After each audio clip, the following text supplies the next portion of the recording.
Love tearing up the college football season and the college football playoff scene with this guy, Joe Lisi. Go for the two. You got to catch him on Twitter.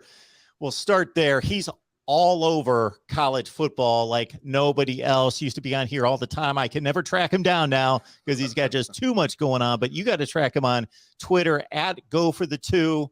Joe, how you doing, man? It's good to see you.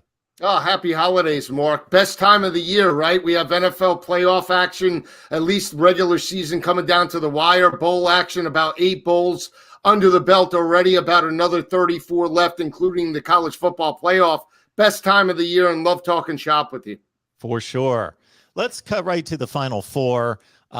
There's a debate out there. I think it's probably the most overriding debate in college football right now. Is Cincinnati legit? Is their schedule legit? Can they hang with Bama? What are your thoughts about that game? Yeah, I think, listen, the body of work speaks for itself. The way they stepped up last year and went toe-to-toe with Georgia. Now, granted, Georgia at that particular time wasn't motivated for three and a half quarters. When push came to shove, Georgia, won the ball game in the final 5 or 6 minutes of that matchup. But Cincinnati proved, at least in the interior, that they can go toe-to-toe with one of the better teams in the SEC. Des Ridder did struggle in the second half of that ball game, but they were able to run the football with Jerome Ford in that matchup. And again, that's the Achilles heel of Alabama when you look at this ball game right here, right now.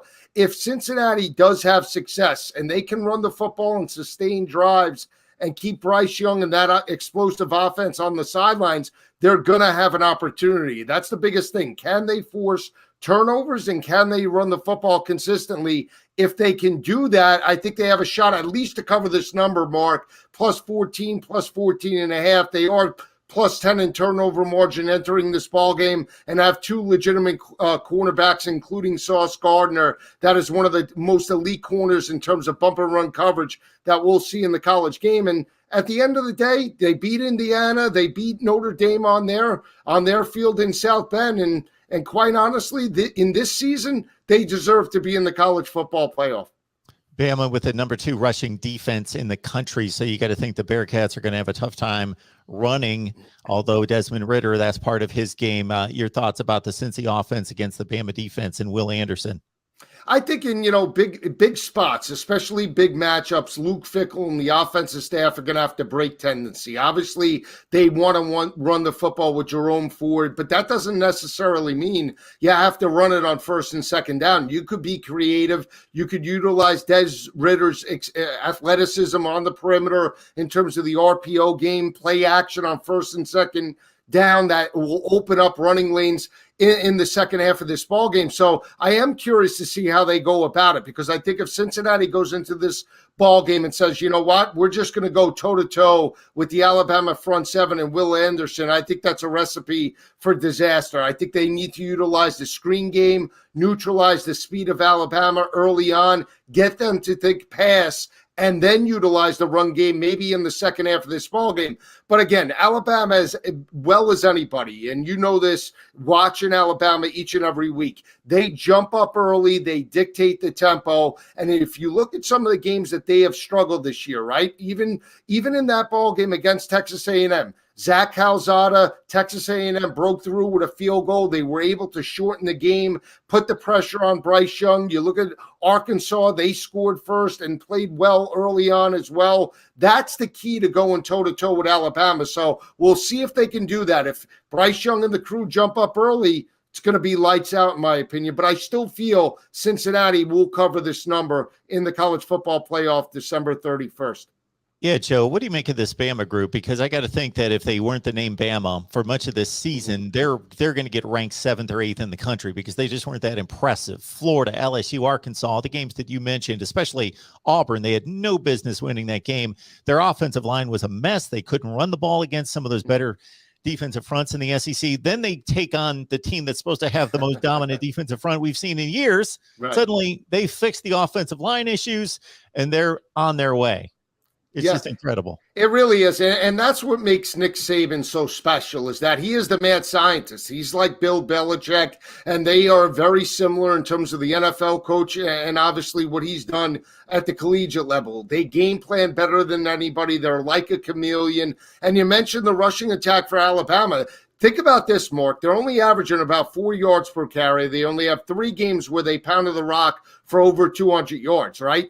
That is their lowest rushing total in terms of yards per carry since prior to 2009.